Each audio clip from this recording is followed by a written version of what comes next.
ओ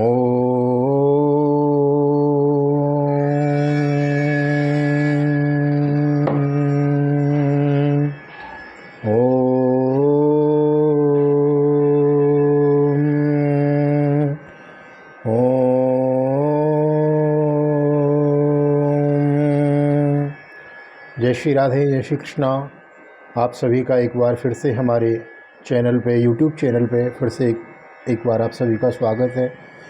VKVPS परिवार आप ही का चैनल है। तो आइए एक बार फिर से आपको ले चलते हैं सत्संग की ओर।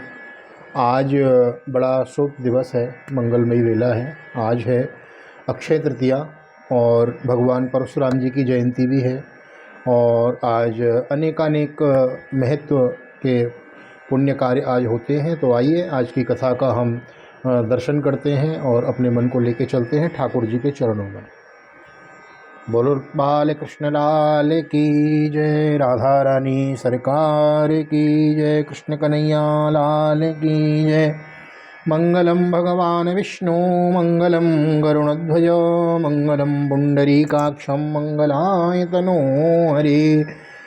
कृष्णाय वासुदेवाय हरये परमात्मने प्रणतक्लेशनाशाय गोविन्दाय नमो नमः। वसुदेवसुतं देवं कंसचाणूरमर्दनं देवकी परमानन्दं श्रीकृष्णं वन्दे जगद्गुरुं। तो आइए, आज है अक्षय तृतीया का पर्व। तो अक्षय तृतीया से जुड़ी एक पौराणिक कथा के अनुसार एक धर्मदास नामक वैश्य वणिक थे, व्यापारी।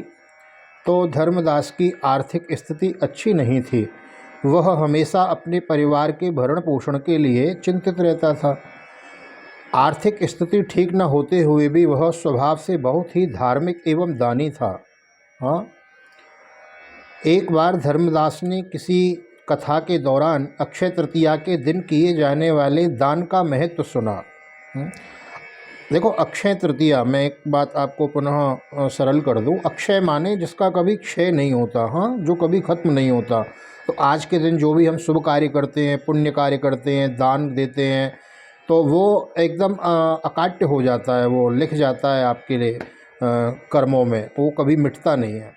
तो इस प्रकार की जब अक्षय तृतीया की जब बात सुनी उन्होंने कथा में, तो कथा सुनने के बाद जब 1 साल के बाद जब अक्षय तृतीया का पर्व आया, जैसे आज अक्षय तृतीया है, तो सुबह सुबह गंगा स्नान के लिए चले गए और गंगा जी में स्नान किया, सूर्य को अर्घ्य दिया, देवी देवताओं की विधि पूर्वक पूजा करने लगे। अपने सामर्थ्य अनुसार जल से भरे घड़े में जौ, अनाज, गुड़, घी जैसी कई वस्तुओं को भगवान और ब्राह्मणों को अर्पित करता था। हाँ, आज बड़ा महत्व होता है। देखो, आज के दिन आप छाता दे सकते हैं। हाँ, आज के दिन आप छाता दे सकते हैं और पंखा दे सकते हैं जलने वाला ब्राह्मणों को। हाँ, घड़ा दे सकते हैं, गर्मी है, ठंडा पानी पीने के लिए। और सत्तू दे सकते हैं, चने का जो आटा होता है।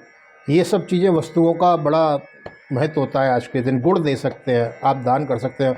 और सबसे महत्वपूर्ण दान है स्वर्ण दान। आज के दिन सोना भी दान देना चाहिए, देते हैं। तो अपनी सामर्थ्य के अनुसार देना चाहिए। तो ये जो धर्मराज थे यह भी दान देते थे। तो आइए ठाकुर जी का दर्शन करते हैं। अपनी सामर्थ्य के अनुसार भगवान और ब्राह्मणों को अर्पित करता था। यह सब देखकर धर्मदास की पत्नी उसे रोकने की कोशिश करती थी।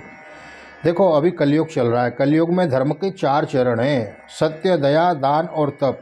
तो हम कितना सत्य बोलते हैं, हम कितनी दया जीवों पे करते हैं, हम जानते हैं। हाँ, तो एक बड़ा सरल उपाय है दान का। लेकिन जब लोग दान करते हैं ना, तो कुछ लोगों को बड़ी तकलीफ़ होती है। बोले, दान क्यों कर रहे हैं? हाँ, क्यों दान करते हैं? लेकिन ये दान धर्म का एक चरण है, इसलिए दान अवश्य करना चाहिए अपनी सामर्थ्य के अनुसार। लेकिन कुछ लोग होते हैं, कोई दान दे रहा है किसी को और सामने वाले को वैसे ही तकलीफ़ हो रही है। तो ऐसे ही जो धर्मदास की पत्नी थी, उसको तकलीफ़ होने लगी कि देखो, क्यों इतना ये दान में दे देते हैं। वैसे ही घर में कुछ आमदनी नहीं है, जो भी आता है उसको दान में दे देते हैं। और यह सब देखकर जब पत्नी उन्हें रोकने लगी, तो उन्हें लगता था कि अगर इतना सब दान में दे देंगे तो परिवार का पालन पोषण कैसे होगा। अपनी पत्नी की बातों को सुनकर धर्मदास बिल्कुल भी विचलित नहीं हुए और वह अपने सामर्थ्य अनुसार दान पुण्य करते रहे। वृद्धावस्था में अनेक रोगों से ग्रस्त होने के बावजूद भी धर्मदास अक्षय तृतीया के दिन व्रत एवं दान पुण्य किया करते थे। देखो, अपनी सामर्थ्य के अनुसार प्रतिदिन दान करना चाहिए।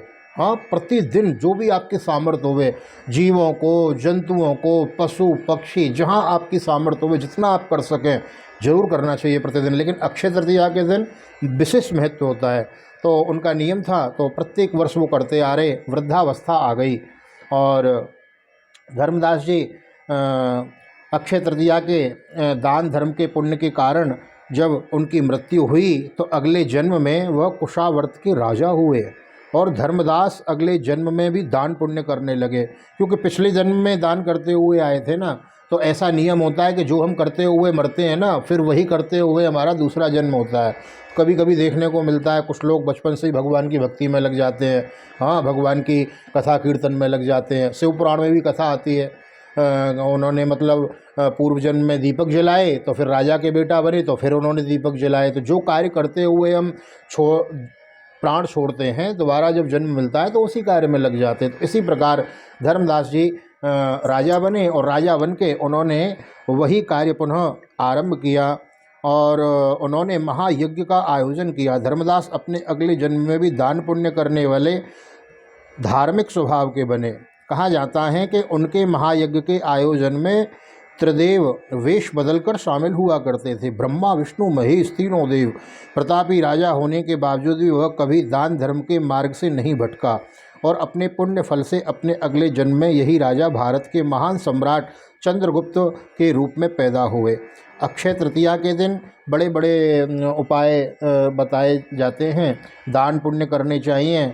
और धार्मिक शास्त्रों में भी कहा गया है कि जीवन में सुख समृद्धि यश और वैभव की प्राप्ति के लिए इस दिन दान पुण्य करके व्रत की कथा जरूर सुननी चाहिए। तो आज आप सबको हम सब ने यह कथा श्रवण करी अक्षय तृतीया की, और जो इस कथा को श्रवण करते हैं उनका कथा श्रवण का लाभ भी अक्षय हो जाता है। तो अपनी सामर्थ्य के अनुसार आप सभी भी आज भगवान की पूजा करें, विशेष अर्चना करें और शाम को दीपदान करें। और अक्षय तृतीया के दिन अपनी सामर्थ्य के अनुसार किसी ब्राह्मण को, जो आपने नज़दीक में मंदिर हो, ब्राह्मण हो, उनको जो है सीधा कच्चा सीधा जो होता है ये सब देवें। और गुड़ है, अभी जैसे मैंने बताया, सत्तू है, छाता है, पादुका दे सकते हैं, चप्पल, ये सब देनी चाहिए, क्योंकि गर्मी है ना। घड़ा दे सकते हैं, पंखा दे सकते हैं जलने का। तो अपनी सामर्थ्य के अनुसार आप दान जरूर करें। और इधर से लो आइए एक बार पुनः भगवान कृष्ण के चरणों में चलते हैं और भगवान का स्मरण करते हुए इस वीडियो को विराम करते हैं। और यदि इस वीडियो के माध्यम से कुछ अच्छा लगा हो तो चैनल को सब्सक्राइब जरूर करें, शेयर करें अपने फ्रेंड सर्कल में, मित्रों में। और आज के लिए इतना ही। जय श्री राधे, जय श्री कृष्ण। बोलो कृष्ण कन्हैया लाल की जय।